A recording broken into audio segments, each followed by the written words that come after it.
Hey guys, welcome to an update video, and I'll show you what I've been doing and the tanks I've set up so far. There's been a lot of research, a lot of setting up, and a lot of trial and error, so check it out.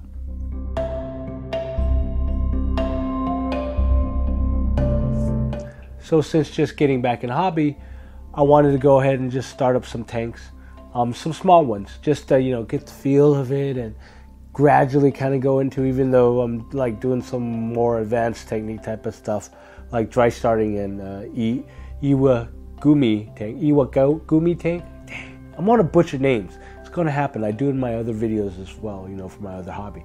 So let's check it out, and I'll show you what's going on and what's been going on. So this is my very first tank that I set up. I set it up really as a grow out tank, as I got plants ahead of time, and I had a kind of delay setting up the other 10-gallon tank that I wanted to do as just your typical planted tank. So I needed some place to hold and house the plants while I'm getting all the other stuff ready. So I set this up really quick. Right now I have some Blixa in there. These Blixas are crazy. They were a little small when I got them. 2 weeks later, they're like bushes, right? And I got an Amazon compactor in there, which is turning brown. I'm not sure why. I think it's under stress because the other compactor that I got is also kind of getting brown spots on its leaves as well in the other 10-gallon tank. So I'm going to chalk it up to shipping stress and stuff like that, and we'll wait and we'll see. Retalia indica right there, a bunch of Java ferns, and a clump of Java moss hidden right here, and then some cryptochlorines in here. Now again, I just set this up as a grow out tank just to hold the plants while I'll get all the other tanks ready. I'll do something else with it later. What I have in here is there's a CO2 checker and a power head here, a small one, about 180 gallons I think per hour, just doing some water flow here. On this tank I have a do-it-yourself CO2 running here. I don't actually I used to do it yourself CO2 where I had to make my own stuff, but you can buy this on eBay, this little contraption here, for $12, so you don't get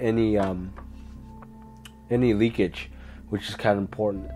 But what's annoying about do it yourself is I have to change it up, mix a new mix every week.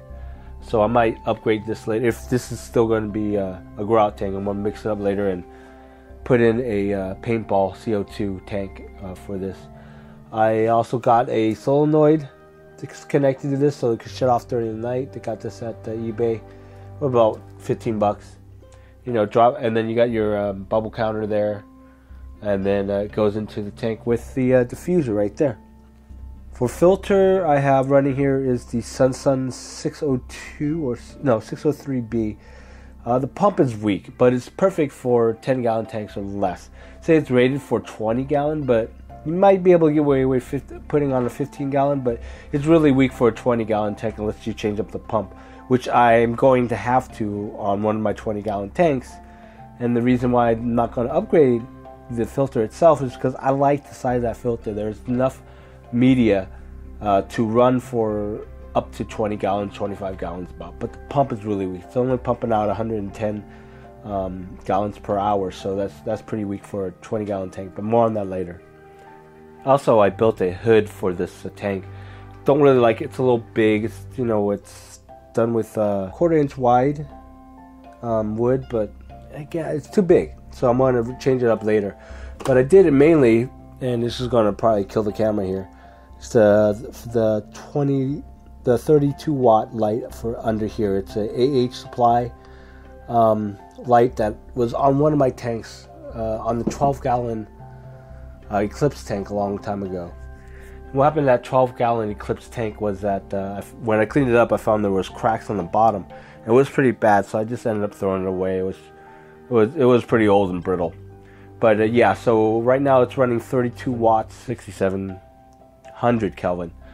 So it's good daylight for that for this tank, and good wattage. I believe the par value that I found online, at least for the AH supply, is from top to bottom of 12 inches is, well, this is less than 12 inches, but should be around 80, 90, something like that right now. But I don't know. I wish I had a par meter, but those things cost a lot. This here is the plant tank I set up right after I set up the grow out tank, and I just wanted to do a quick planted tank. I had 10 gallons laying around, so I'll just whip it up really quick. And yeah, and this is how it turned out. We got the compactor here. Like I said, it has the browning on the leaves. Can't really be sure what's causing that right now. It's just happening on 2 different tanks. 2 different lightings, different scenarios. So I'm just chalking it up to, stress from shipping. Who knows? We'll figure it out. Cryptochlorine in here. Dwarf Sagittarius not doing really well in this tank, so I'm probably going to take them out and throw them in the mini Dutch, where I'll talk about in a bit. Rotalica indica in the back. Java moss, super glue to the wood here. Java fern tied to the woods, as well as I got a nubia in the back there. You can't see it, and yeah, that's it. And then I got Echo Complete on the planted parts, and then just Kerbersea torpedo sound in the front. I have a Phoenix Stingray on here, and I love these LED lights, and this should be giving this tank low light. It's a little more expensive, but in the long run, it's cheaper to run. It's going to cost like less wattage than the compact fluorescents that I run. No CO2 on this tank. For the filter, I'm using a Penguin 125. They don't make these anymore. It's like 120 or 130 now. There are different names for it, and they changed the design on these filters. But this is something I had laying around that I was going to use for my 120. This is more than enough gallons per hour to run on this tank. So we got the bow wheel for the bow filtering. I also stuck a sponge in here for mechanical filtering. There's a little strip that I had to cut. It was one of those fluval coarse sponges. And I have a bag of lava rock in here. So I'm not running any chemical filtrations on this tank. Don't really need it. I do water changes, 50% water changes every week on all my tanks mainly. So mechanical, don't really need it, especially for planted tanks. This is the Iwagumi tank style tank anyways. Can't see anything because of condensation. I'm dry starting this tank. So I will show you some of the footage that I took about a couple days ago of the update of the tank. Basically, I'm dry starting it to grow the carpet on this tank here and make it easier. Don't have to deal with algae, and it's already cycling the tank as it does it. So yeah, it makes it easier to grow carpet plants, especially if you're using plants like HC. On the rocks here, I've grinded up Java moss, and I just painted them on the rocks, and you can tell it's growing pretty well. So hopefully it'll anchor itself, and by the time I flood the tank, it's going to look pretty good. On this tank, I'm also running the Phoenix Planet Plus lighting system. Like I said, I love these LEDs. They're expensive. This one's like about $95 on Amazon. But in the long run, the savings are great. I just love it. It saves space. I love the look. And it's really easy to move around when I'm doing water changes or messing around with the tanks. This tank I set up a couple days ago. I call this the mini Dutch because what I'm kind of doing is to set up a Dutch style tank. I call it the mini Dutch because it's 12 gallons, and I'm going to set up a 40-gallon breeder tank as another Dutch style tank. That was going to sit under the shelf underneath the Iwagumi style tank. Now when I got the plants, they came in early.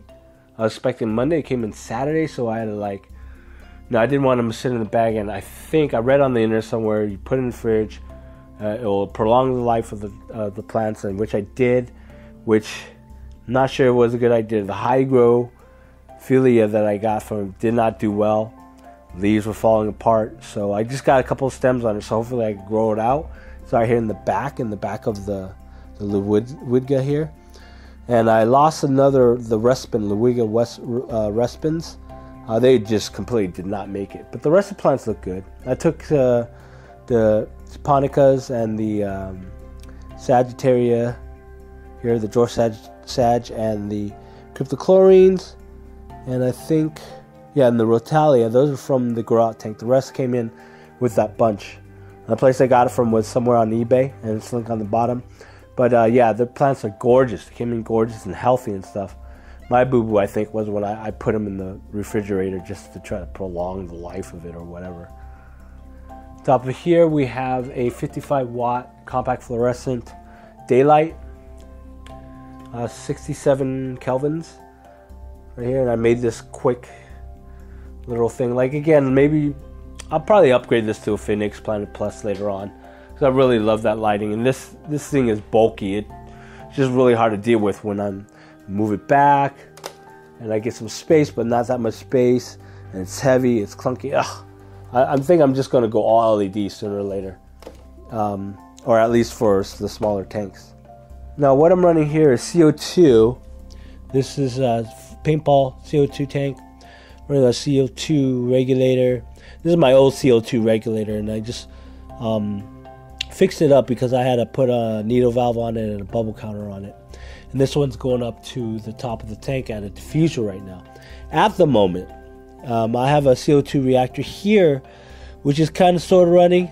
If you can see, the propeller is really slow. It's really fast when I first installed the filter. But the problem with this filter, again, I love it because the size of the filter, the canister, but the pump on it sucks. It's running at 110 gallons per hour, but it's too weak to run the reactor here.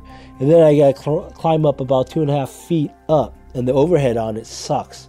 So again, good for 10 gallons or less, not so good for anything above. So what I'm going to do is replace the pump. I got one of this, the Echo 264 here, pump here, and I'm going to install it in there, and that should be more than enough to push the water back up and run that CO2 reactor. Other than that, I do like this filter. Filter for at least up to 20 gallons. Otherwise, anything bigger, I'm just going to go higher on the Sun bigger canister filter. So yeah, that's it. That's what I've been up to with the tanks. What I want to do is get a 40-gallon breeder and make that a bigger Dutch-style tank. It's going to be sitting underneath the Iwagumi style tank on that shelf that I built. And after that, or during that same time, I'm going to fix up that 60-gallon, that acrylic one that has the crack on the bottom with the 2-in-1 or the all-in-one filter in the back. I think I'm going to turn that into a Planet Community tank and sit it right behind me on that wall over there. Again, thanks for watching, and that's it for this update. And subscribe if you haven't. Like this video if you like it, and all that other good mumbo jumbo. And I will talk to you guys later.